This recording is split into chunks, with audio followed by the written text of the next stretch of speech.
दोस्तों, भगवान शिव के बारे में ऐसा कहा जाता है कि भगवान शिव त्रिलोक के आदि और अंत के देवता हैं, जिनके आगे दुनिया की सभी शक्तियां असफल हो जाती हैं। लेकिन क्या आपको मालूम है आखिर भगवान शिव का जन्म कैसे हुआ था? उनकी माता कौन थी और उनके पिता का क्या नाम था? उन्होंने किससे अपनी शिक्षा प्राप्त की थी और किस किस को शिक्षा का दान दिया था? अगर नहीं तो चलिए, क्योंकि इस वीडियो के माध्यम से हम आपके इन्हीं सभी सवालों का जवाब देने वाले हैं, इसलिए प्लीज इसे स्किप किए बिना एंड तक जरूर देखना।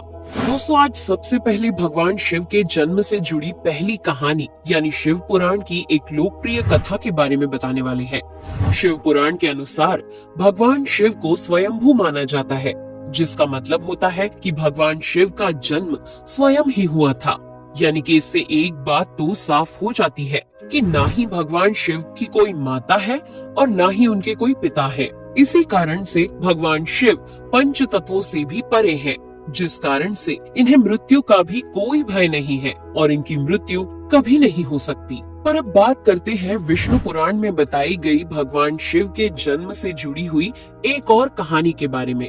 विष्णु पुराण में बताया गया है कि भगवान विष्णु के माथे से निकलने वाले तेज के कारण भगवान शिव की उत्पत्ति हुई थी और उनके नाभि से निकलते हुए तेज से कमल पर विराजमान ब्रह्मा जी का जन्म हुआ था। मगर दूसरी ओर भगवान विष्णु के जन्म के बारे में शिव पुराण में बताया गया है कि एक बार की बात है जब भगवान शिव अपने घुटने मल रहे थे और उनके घुटनों से निकलने वाले मैल से भगवान श्री विष्णु जी का जन्म हुआ था। पर अगर ऐसा हुआ है तो विष्णु पुराण और शिव पुराण एक दूसरे से बिल्कुल अलग हैं। इस कथा के अलावा भगवान शिव के जन्म की एक और पौराणिक कथा काफी ज्यादा पॉपुलर है, जिसे शायद आपने बड़े बुजुर्गों से सुना होगा। पर अगर नहीं सुना तो आपकी जानकारी के लिए बता दें कि एक बार की बात है जब भगवान विष्णु और परम ब्रह्मा जी के बीच इस बात पर बहस छिड़ गई थी कि आखिर इस संसार में सबसे महान कौन है। और जब भगवान विष्णु और भगवान ब्रह्मा इस बात को लेकर बहस कर रहे थे तो एक जलते हुए खंबे के रूप में महादेव उनके बीच आए थे।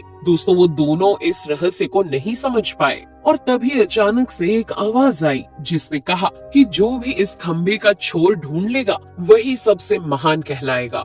ऐसा सुनते ही ब्रह्मा जी ने एक पक्षी का रूप लिया और खंबे का ऊपरी हिस्सा ढूंढने निकल गए।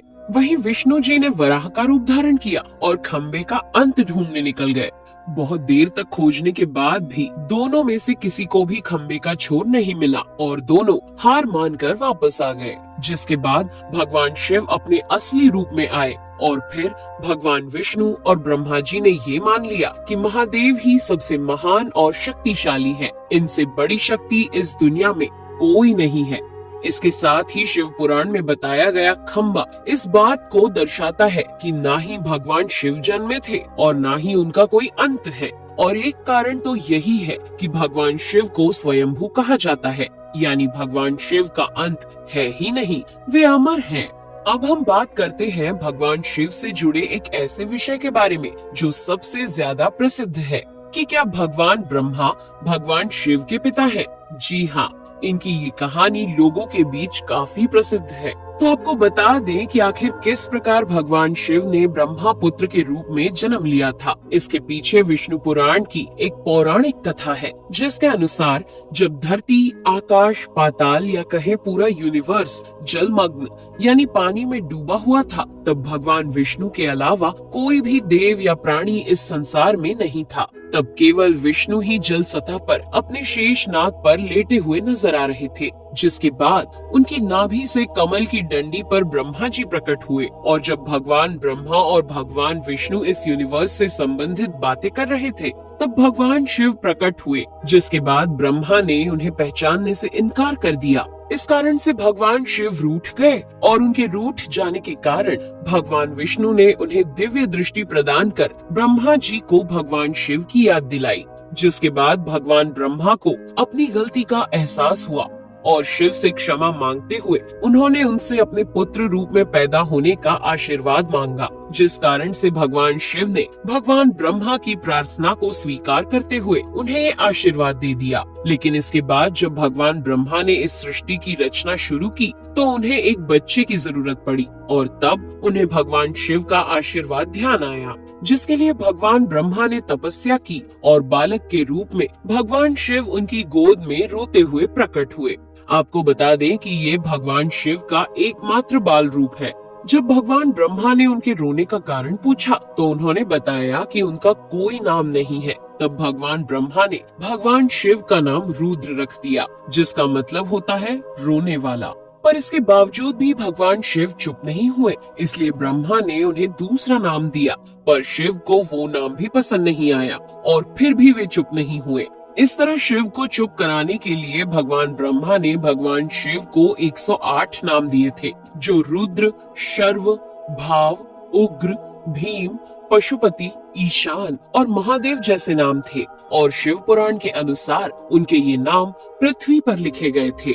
इसके बाद बात आती है श्रीमद् देवी महापुराण की। तो श्रीमद् देवी महापुराण में भगवान शिव की माता और पिता के बारे में बताया गया है। श्रीमद् देवी महापुराण के अनुसार देखा जाए तो एक बार जब भगवान नारद जी ने अपने पिता भगवान ब्रह्मा जी से पूछा कि इस सृष्टि का निर्माण किसने किया है, साथ ही भगवान विष्णु, भगवान शिव और आपके माता पिता कौन है, तब भगवान ब्रह्मा जी ने नारद जी को त्रिदेवों के जन्म के बारे में बताया। जो बताया वो वाकई चौंका देने वाली बात थी। दरअसल उन्होंने कहा कि देवी दुर्गा और शिव स्वरूप ब्रह्मा के योग से ब्रह्मा, विष्णु और महेश का जन्म हुआ था। यानी प्रकृति का रूप लिए माँ दुर्गा ही हम तीनों की माता है और ब्रह्मा यानी काल सदाशिव हमारे पिता है।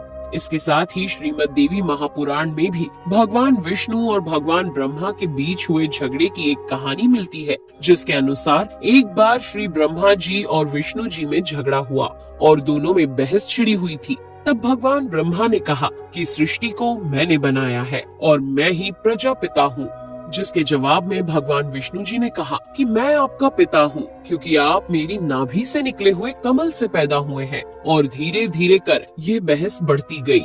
दोस्तों, इसके बाद इन दोनों का झगड़ा सुनकर सदाशिव वहाँ पहुँचे और उन्होंने कहा कि पुत्रों, मैंने ही तुमको इस संसार को बनाने और इसे संभालने के केवल 2 काम दिए हैं। इसी प्रकार मैंने शंकर और रुद्र को संहार और तिरोगति के कार्य दिए हैं। इसके साथ ही उन्होंने कहा कि मेरे 5 मुख हैं। एक मुख से अकार, दूसरे मुख से उकार, तीसरे मुख से मुकार, चौथे मुख से बिंदु और 5वें मुख से नाद यानी कि शब्द प्रकट हुए हैं।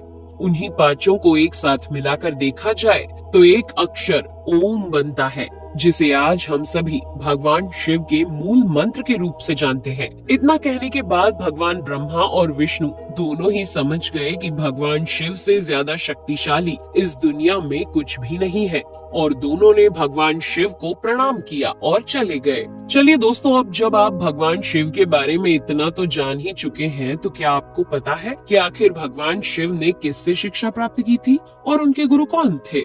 हम जानते हैं शायद ही इसका जवाब आप में से किसी को पता होगा, पर जिन्हें नहीं पता उन्हें बता दें कि भगवान शिव स्वयं इस संसार के गुरु माने जाते हैं, जिन्होंने इस संसार में गुरु शिष्य की परंपरा की शुरुआत की थी। लेकिन अगर सवाल आता है कि आखिर भगवान शिव किसके गुरु थे, तो आपको जरूर जान लेना चाहिए कि हिंदू धर्म के ग्रंथ कहते हैं कि ब्रह्मा जी और शिव जी इस संसार के सबसे पहले गुरु हैं, जिन्होंने गुरु शिष्य के इस रिश्ते की शुरुआत की थी।